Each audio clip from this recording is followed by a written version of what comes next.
Love is rarely as simple as saying, "I care about you." In truth, the most powerful emotional bonds are often hidden behind layers of fear, uncertainty, and psychological defense mechanisms. People don't always express their deepest feelings directly, not because they don't feel them, but because those feelings expose them to the risk of rejection, loss, or vulnerability. This speech explores the subtle, often unnoticed emotional signs that reveal someone's heart may already belong to you, even if they struggle to admit it. By looking at emotional patterns through a psychological lens, we begin to understand why people pull away when they care the most, and how love can silently shape behavior before a single word is spoken. These aren't surface level clues. They're rooted in identity, emotional development, and the fear of being truly seen. Recognizing them requires patience, awareness, and emotional intelligence. But once you see the signs, it changes everything. Love is a profoundly vulnerable emotion. At its core, love demands openness. It requires that we expose the parts of ourselves that we usually guard. It invites us to be seen not for what we pretend to be, but for who we actually are. And this is no small ask. For many people, the experience of falling in love or developing a deep emotional attachment is not just exhilarating, it's terrifying. This is why love often hides behind fear. When someone's heart is already yours, they might not come forward boldly. They might retreat instead. And that retreat isn't a sign of apathy. Paradoxically, it can be the clearest sign of how deeply they feel. People who love quietly, who care intensely but conceal it, are often caught in an internal psychological conflict. On one hand, they are emotionally pulled toward the person who stirs something meaningful inside them. On the other hand, they are held back by fear. Fear of rejection, fear of inadequacy, fear of losing control over their own emotional stability. These fears are not imaginary. They are rooted in real past experiences, in moments when vulnerability led to pain. So now, when they feel that same vulnerability approaching again, they subconsciously resist it, even if it means pushing away the very person they love. This is one of the great paradoxes of emotional attachment. The more we care, the more we have to lose. And when someone has something precious to lose, the comfort of emotional safety, the predictability of solitude, the stability of a controlled environment, they may sabotage or suppress their own feelings as a defense mechanism. This doesn't make them cruel or dishonest, it makes them human. Their silence or distance is not indifference, it is self-preservation. What we often misunderstand is the psychological intensity that comes with genuine emotional intimacy. Love is not just butterflies and poetic words. It's the terrifying awareness that someone else matters enough to influence your internal world, that they can hurt you deeply with just a word, a gesture, or a withdrawal. So instead of embracing that closeness, some people pull away from it, not because they want to leave, but because they are afraid of being left. That fear alone is enough to shut down their capacity to express love openly. In emotionally intelligent terms, this behavior is a manifestation of attachment style. Individuals who have experienced unstable emotional bonds in childhood or past relationships often develop what's called an avoidant or anxious attachment pattern. If they're avoidant, they may fear intimacy and shy away from expressing their feelings. If they're anxious, they may crave closeness but fear that it won't last. In both cases, love shows up in indirect ways, through protective instincts, acts of service, prolonged eye contact, or subtle sacrifices that go unnoticed by those who are only looking for verbal affirmation. This is where emotional literacy becomes essential. If you only measure love by what someone says, you'll miss the depth of what they feel. Words are easy to offer, But real affection is often seen in restraint, in the person who listens more than they speak, in the one who checks up on you without making a big deal of it, in the individual who makes quiet efforts to be near you even if they never confess why. These are not accidental behaviors. They're rooted in genuine emotional investment disguised under layers of protective fear. It's also worth noting that love doesn't always show up with confidence. Sometimes it arrives in a whisper, in the person who looks away when you make eye contact because their feelings are too strong, in the friend who encourages you endlessly but never dares to tell you how much you mean to them. These people aren't playing games. They're protecting something sacred inside themselves. Love, when it's real, becomes a risk, and not everyone is ready to take that risk openly. Understanding this complexity requires maturity. It demands that we step outside the simplistic notion that love must always be bold and expressive. Sometimes love is hesitant, sometimes it is quiet, and sometimes it is hidden in the fear of being seen too clearly. That fear is not weakness. It's a sign that the person feels something real enough to shake the foundation of who they are. It's tempting to dismiss someone who seems distant or emotionally guarded, but if you look closer at their eyes when you speak, at how they remember your small details, at the way they make room for you in their life even when they don't say much, you'll often find that love is very much alive beneath the silence. It's there, pulsing, waiting, unsure of when or how it's safe to emerge. In the end, we must ask ourselves, are we only looking for love that announces itself loudly, or are we wise enough to recognize love in its more subtle forms, the ones that tremble, that hide, that approach us like a quiet echo rather than a shout? Because often, those are the forms that carry the deepest truth. So when someone seems afraid to show how they feel, don't rush to judgment. So when someone seems afraid to show how they feel, don't rush to look beyond their fear. Pay attention to what they do when they think you're not watching. Real love might already be present, just waiting for the moment it feels safe enough to be revealed. We live in a culture that places immense value on verbal expression. We expect clarity, confessions, and constant affirmations. We believe that if someone truly cares, they should be able to say it plainly, directly, and without hesitation. But human emotion, particularly when it comes to love, is far more complex than that. People are not machines programmed to articulate every feeling in words. Often, what they feel most deeply is what they struggle the most to articulate. And so, if we are only listening for spoken declarations, we will miss the emotional reality that lives in their behavior. Emotional cues, more often than not, speak louder than words. This is especially true when it comes to love that is still forming or love that is concealed beneath layers of fear and uncertainty. People show what they feel not just through what they say, but through the patterns in how they behave around you. When someone remembers the smallest detail about your life, what you like in your coffee, how you take your tea, what kind of music calms you down, they are revealing something essential. It's not random. That kind of attention is reserved for those who matter.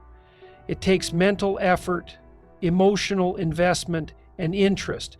And yet we dismiss these things as mere politeness or coincidence, when in truth, they are clear emotional signals. Another powerful indicator is time. A person's time is their most valuable resource. People can fake words, but they don't give consistent time to someone they don't care about. When someone makes time for you despite a busy schedule, or when they prioritize your presence without making a show of it, that is a subtle but significant act of affection. This isn't about grand gestures or dramatic efforts. It's about consistency. It's about the way they keep showing up, the way they make you feel seen without demanding anything in return. Protective behavior is also one of the more telling signs. It often goes unnoticed because it doesn't always look like traditional romance. Sometimes it appears in the way someone subtly watches over you in a group setting, how they listen when you're venting, or how they step in when you're being mistreated, without ever acknowledging that it's because they care. These acts of quiet guardianship are not random. They stem from an emotional place, a protective instinct that emerges when a person begins to feel emotionally responsible for someone else's well-being. Even silence can be a sign. It may sound paradoxical, but when someone becomes quieter around you, not because they're uninterested, but because their emotions have become overwhelming, they are often dealing with internal conflict. They are afraid of saying the wrong thing. They are afraid of revealing too much. Their silence is not emotional absence, it is emotional intensity. They're processing, trying to manage the weight of what they feel without losing control. In such moments, their avoidance of eye contact, their nervous laughter, or their awkwardness are not rejections. They are reflections of something deeper stirring beneath the surface. The eyes, too, have a language. While this might sound poetic, it is grounded in neuroscience and psychology. Eye contact activates regions of the brain responsible for empathy, bonding, and emotional recognition. When someone's gaze lingers longer than usual, when they look at you as though they're trying to understand something even they don't fully grasp, that's not accidental. It's emotional presence. And emotional presence is a precursor to love. Physical proximity is another nonverbal cue that is often misunderstood. Someone who consistently finds reasons to be near you, even in subtle ways, is doing so for a reason. They may not touch you or speak about it, but their body language, angled toward you, leaning in when you speak, mirroring your movements, signals alignment. Their subconscious is already oriented toward you. This kind of alignment doesn't happen unless there's emotional gravity involved. There's also the matter of micro-sacrifices, things people do that they never mention. These are the efforts they make that you only realize in hindsight, like changing a plan to accommodate you, like taking a longer route to drop you off, like giving up a preference without complaint. These small actions are invisible when we're only looking for dramatic signs. But in reality, they're deeply telling. People don't inconvenience themselves for someone they don't feel attached to. These efforts, often hidden behind casual explanations, are among the purest signs of emotional investment. The truth is, people are afraid to be emotionally naked. That fear leads them to express affection in covert, careful ways, especially those who have been hurt before, those who've loved and lost, or those who fear that vulnerability will be used against them. For them, love doesn't come wrapped in poetry or passionate speeches. It comes in the form of action, quiet, reliable, and consistent action. Understanding these nonverbal cues requires us to sharpen our emotional perception. It demands that we stop expecting others to love us the way we imagine love should look, and instead start observing how they already show up in ways that matter. Emotional maturity teaches us to look beneath the surface, to stop asking, why don't they say it, and start noticing, how are they already showing it? Human beings are emotional creatures, but they are also protectors of their own pain. Throughout life, we are taught, directly or indirectly, that expressing our deepest emotions can lead to rejection, humiliation, or loss of control. As a result, many people learn to suppress their emotional responses, especially when it comes to something as powerful and unpredictable as love. The moment someone begins to feel deeply, they also begin to calculate the risks involved. This is particularly true for people who have developed emotional depth through suffering, introspection, or disappointment. They don't fall easily, and when they do, they don't display it recklessly. One of the more subtle but deeply revealing signs that someone's heart is already yours is the tension between their words and their behavior.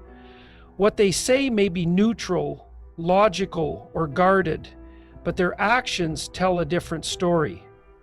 There's a kind of inner conflict visible if you're paying attention, an internal contradiction that shows up in how they treat you versus what they allow themselves to admit. They might insist that they're just friends or that they're not looking for anything serious, yet they show up when you need them. They check in when you've been quiet. They celebrate your small wins. This is not detachment. It's someone trying to balance emotion with control. Psychologically speaking, this kind of internal conflict arises when a person is caught between their emotional attachment and their fear-based reasoning. The attachment is rooted in real connection, but the fear stems from past trauma, relational disappointments, or a deep fear of abandonment. They fear losing the very thing they want. So they act carefully, cautiously, not because their feelings are weak, but because they are strong, and they know how much it would hurt to lose what they've found. Emotional hesitation is not a lack of interest. It is often the result of overthinking. For people with high emotional intelligence or self-awareness, love is not just a feeling, it is a calculation. They evaluate your consistency, your intentions, your emotional safety. They don't rush into vulnerability.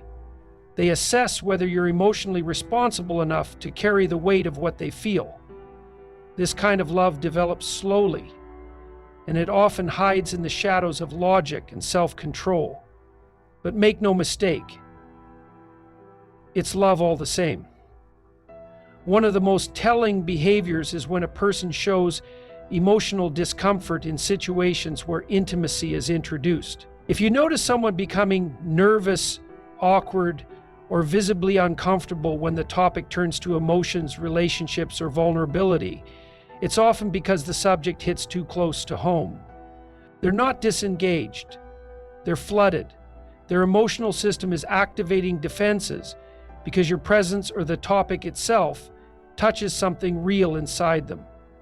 This isn't disinterest. It's fear masquerading as indifference. Another indicator is delayed reaction. Sometimes a person won't show immediate affection or vulnerability, but they'll return later with a thoughtful gesture, a message, or a kind word. Their responses aren't impulsive, they are processed. They often need space to reflect on how they feel before they can express it in any form. People like this tend to love deeply but privately. They need emotional safety before they can fully open up, and they often spend time analyzing their feelings before they allow themselves to act on them. This is why it's dangerous to judge someone's love by speed or emotional intensity. Some of the most loyal, emotionally committed people are the slowest to open up. Not because they're unsure, but because they're serious. They understand what love costs. They're not playing, so they move with caution, not because they don't feel, but because they've chosen not to waste their emotional truth on someone who won't understand its depth. Also important is the phenomenon of emotional regulation. Many people who love silently are also people who've learned how to control their emotional expression. This control is a survival mechanism. They don't cry easily, they don't confess easily, but inside their emotions are often overwhelming. And so instead of expressing them outwardly, they express them through discipline, loyalty, and presence. They won't tell you they love you, but they'll stand by you when you're at your worst. They'll remember what you said 6 months ago. They'll encourage you when you're down. These people speak through action, and their emotional discipline is often mistaken for detachment. Even emotional withdrawal is a signal. When someone who is usually attentive begins to pull back, it's tempting to assume they've lost interest. But in many cases, withdrawal is a defense mechanism triggered by emotional overload. They retreat not because they've stopped feeling, but because they've started feeling too much. They need time to regulate their inner state, to decide whether they're safe to proceed. If you respond to this withdrawal with understanding rather than accusation, you often unlock the next level of trust. They realize you're not here to exploit their vulnerability. You're here to hold it, protect it, and respect it. That kind of safety is rare, and it's what allows emotionally guarded people to finally reveal what they feel. Once they trust that their heart won't be mishandled, they begin to show it in small, irreversible ways. A compliment that feels out of character, a deep conversation they wouldn't have with anyone else, a moment of eye contact that holds more meaning than 100 words. These are breakthroughs. Not everyone will notice them, but if you're emotionally aware, you will. So when someone is afraid to show their heart, even when it's already yours, it doesn't mean you failed to reach them. It means they're still trying to decide whether their truth is safe in your presence. Love is not just about connection. It's about trust. It's about whether the heart believes it will be honored if it is finally revealed. Until then, the signs are subtle, but they're there. In what they remember, in how they respond, in the way they always circle back, even when words are absent. Real love, when hidden, doesn't disappear. It waits, it observes, and when it's safe, it speaks, but only to those who know how to listen with more than their ears. If you saw yourself or someone you care about in these signs, remember this. Love isn't always loud. Sometimes the quietest emotions carry the deepest truth. The human heart often speaks in gestures, not declarations. And if someone is holding back, it may not be because they don't feel, it may be because they feel too much. Take a step back, observe, and reflect. You might already have their heart, even if they're still trying to find the courage to show it. If this resonated with you, give it a like, share it with someone who needs to hear this, and subscribe for more deep, thought-provoking content that helps you understand relationships on a whole new level. Thanks for watching. Stay aware, stay kind, and never underestimate the power of what's left unspoken.